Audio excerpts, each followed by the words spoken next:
জয় মা শক্তি মহামায়া। আজকে আপনাদের মাঝে বেশ মূল্যবান জিনিস একটা দেব। এই বিদ্যাটি অলরেডি আগে একটা ভিডিওর মধ্যে দেওয়া আছে, তো অনেকে বুঝতে পারছেন না। সেখানে আমি কিছুটা মন্ত্র আমি কেটে দিয়েছিলাম, তো সেই বিদ্যাটি আমি পুনরায় আবার আপলোড করছি। যেটুকু আমি হাতে রেখেছিলাম সেটুকু আমি প্রকাশিত করছি। এই মন্ত্রটি দিয়ে দুরকমভাবে কাজ করা যায়। এক, নিজেকে প্রোডাকশন করা যায়। দুই, নিজের উপরে বা কোনো রুগীর উপরে যদি কোনো গুণ জ্ঞান যত রকম খারাপ হোক যদি করা থাকে, সেক্ষেত্রে সেটাকেও কেটে দেবে, টুকরো টুকরো করে দেবে, নষ্ট করে দেবে। আচ্ছা, বিদ্যাটি অ্যাপ্লাই করার আগে দুটো কথা বলি, বিদ্যাটার বিষয়ে জানতে হবে।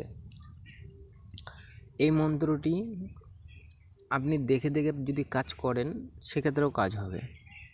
এটা গুরুবাক্য জিনিস, দেখে দেখেও যদি কাজ করেন তাও কাজ হবে। আর যদি মনে করেন না আমি মুখস্থ করে কাজ করব, ঠিক আছে, সেক্ষেত্রে যদি আপনি কাজ করেন তাহলে মুখস্থ করে নিলে ঠোঁটে যদি তুলে নেন মন্ত্রটাকে মুখে, তাহলে সেক্ষেত্রে মন্ত্রটি আরও দ্বিগুণ পরিমাণে শক্তি পাবে, বৃদ্ধি পাবে। আর এটা যদি মনে করেন না আমি মুখস্থ করব না, আমি দেখে দেখে কাজ করব, সেক্ষেত্রেও আপনি কাজ করতে পারেন, সেক্ষেত্রেও কাজ হবে, কোনো মিস নেই। আপনি ট্রাই করে দেখতে পারেন। এবার কিছু মন্ত্র আমি দেব, যে কিছু কিছু মন্ত্র আমি লুকিয়ে রেখেছি, তবুও একটা বাংলাদেশে কয়েকটা চ্যানেল আছে যারা হচ্ছে আমার চ্যানেল কপি করে, আমার মন্ত্র কপি করে, ঠিক আছে। তো আমি তাকে বলবো না। ইয়ং করে একটা ছেলে আছে রোগা পাতলা করে, সেও কপি করে। বয়স্ক লোক আছে একজন, সেও কপি করে। আর তো আমাদের আসামের দিকে একজন আছে, সে তো ডেলি কপি করতেই থাকে, ঠিক আছে। আমি অত নামি জ্ঞানী লোক নই, তবু ভাই আমি যেটুকু পারি দিই। কিন্তু আমারটা কেন কপি করো তোমরা? আমি তো তোমাদেরটা কপি করি না। যাই হোক, মন্ত্রের বিষয়ে আসি। ভিডিওটা একটু বড় হবে, হয়তো 3 মিনিট কি 4 মিনিট হবে, তো সকলে মনোযোগ সহকারে দেখবেন। এবার মন্ত্রটি যখন আপনি অ্যাপ্লাই করতে যাবেন, এটা যদি আপনাদের উপরে বা কোনো বাড়ির উপরে যদি দেখা গেল কোনো গুণ জ্ঞান করা আছে, যেটা সহজে আপনারা কাটছে না, ঠিক করার চেষ্টা করছেন, হচ্ছে না, নানান দিক দিয়ে চেষ্টা করেছেন, হচ্ছে না, তো সেক্ষেত্রে যেখানে মানে কি খুবই গুরুতর জিনিস থাকবে, সেক্ষেত্রে এই জিনিসটা অ্যাপ্লাই করবেন। কি লাগবে আপনাকে বলি। প্রথমে দেখবেন রামের হাতে যে তীর ধনুক থাকে, ওইটা আপনাকে ম্যানেজ করতে হবে। আর কিছু কিছু জায়গায় দেখবেন বজরংবলীর মূর্তি দিয়ে পুজো করে সামনে ঘট দেয়, এবং রামেরও পুজো করে সামনে ঘট দেয়। সেই ঘটের জল আপনাকে ম্যানেজ করতে হবে। সেই ঘটের জলটা আপনি একটি বোতলের মধ্যে রেখে দেবেন। জলটা একবারে নষ্ট করবেন না, একটা বোতলে রেখে দেওয়ার পর আর ওই তীর ধনুকটা রেখে দেবেন। রাখার পর ওই তীর ধনুকটার উপরে আর ওই জলটার উপরে পূর্ণিমা, অমাবস্যা, শনিবার, মঙ্গলবার, যে কোনো শুভ দিন থেকে বা চতুর্দশী, যেরকম দেখবেন পূর্ণিমার আগের দিন চতুর্দশী আসে, সেটা অমাবস্যার আগেও আসে, পূর্ণিমার আগেও আসে। ওই চতুর্দশীর দিন আপনাকে উত্তর দিকে বা পূর্ব দিকে মুখ করে বসতে হবে, একটা গেরুয়া রঙের আসনের উপরে ওই জিনিসপত্রগুলো সামনে রাখতে হবে। রাখার পর ওইখানে বসে আপনাকে একটা বীজ অক্ষর বা বীজ বলতে গেলে শুধু একটা বীজ অক্ষর, ওই বীজ অক্ষরটা ওইখানে বসে আপনাকে জপ টানতে হবে। কতবার? 11 মালা, ঠিক আছে। নিয়মে আসে হচ্ছে আপনার 11,664 বার, ঠিক আছে, যেটাকে হচ্ছে আপনার 108 ফেরা বা 108 মালা জপ। তো আপনি সেখানে যদি 108 মালা জপ করতে পারেন তাহলে খুবই ভালো, আর যদি না করতে পারেন তাহলে 11 মালা মিনিমাম নিম্নত আপনাকে করতে হবে।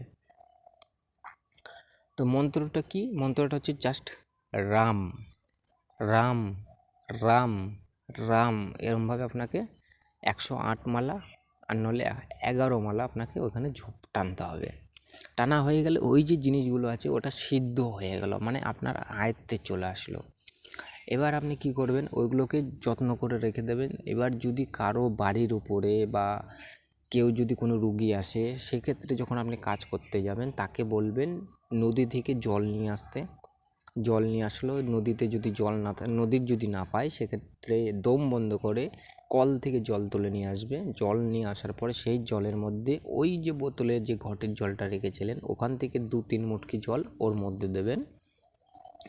দেওয়ার পরে 3টে তুলসীর পাতা, না ভুল হচ্ছে, 21টা তুলসীর পাতা, 21টা তুলসীর পাতা ওই জলের মধ্যে দেবেন। দেওয়ার পরে তীর ধনুকটা যেভাবে চালায় না, ওই তীর ধনুকটা ওইভাবে ধরবেন, ধনুকের মাথাটা জলের মধ্যে থাকবে, ঠিক আছে, জলের থেকে একটু উপরে থাকবে, জলে যেন স্পর্শ না করে, একটু স্লাইড একটু উপরে থাকবে। আর মন্ত্রটা বলবেন, আর একবার করে পাঠ করবেন, একটা করে ফু মারবেন। যখন ফুটা মারবেন ওই তীরের স্পর্শ করে, মানে ধনুকের স্পর্শ করে জলের মধ্যে যেন ফুটা লাগে। এইভাবে আপনাকে 21 বার করতে হবে। 21 বার যদি হয়ে যায়, তারপরে আপনি কি করবেন, সেই জলটাকে ওই রুগীকে দেবেন, ঠিক আছে। রুগীকে দেওয়ার পর দেখবেন 2 থেকে 5 মিনিট টাইম নেবে, রুগী একদম পুরো নিজেই বলবে যে আমি একদম পুরো ফ্রেশ আছি, পুরো শোলার মতো শরীর হালকা হয়ে যাবে। এরকম একই নিয়মে বাড়িতে কাজ হবে, কিন্তু বাড়ির ক্ষেত্রে, রুগীর ক্ষেত্রে ওই মন্ত্রের জায়গায় যেখানে নাম উল্লেখ করা আছে ওইখানটা একটু 19-20 করা হবে। যেরকম অমুকের উপর থেকে কাটিয়ে করলাম, ঠিক আছে, তো ওইখানে অমুকের শরীরে বাড়িতে অমুকের শরীরের বাড়ির উপর দিয়ে এইভাবে উচ্চারণ হবে। আর এটা দিয়ে প্রোডাকশন যদি করতে চান সেটা আমি অবশ্যই ভিডিও নিয়ে আসবো। আর যদি বলেন কারো যদি পার্সোনালভাবে যোগাযোগ, মানে কি খুবই দরকার হয়, তাহলে আমার সাথে হোয়াটসঅ্যাপে যোগাযোগ করবেন, আমি চেষ্টা করব আপনাদের বলে দেওয়ার, নচেত আমি একটা ভিডিও নিয়ে আসবো এই বিষয়ে, আপনারা কমেন্ট করবেন, তাহলে আমি চেষ্টা করব খুব শীঘ্রই দেওয়ার।